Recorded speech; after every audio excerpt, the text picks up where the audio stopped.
Kaixo, nire supertxiki eta superfamilia, zer modu zaudete?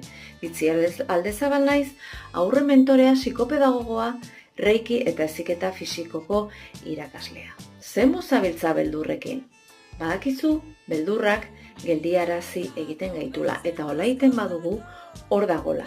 Ez dijoa ordun, gainditu egin behar ditugu.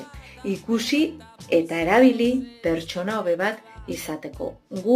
Guk aurrera egin dezagun, bale? Imaginatu beldurra duzula laguna galtzeko. Zergatik?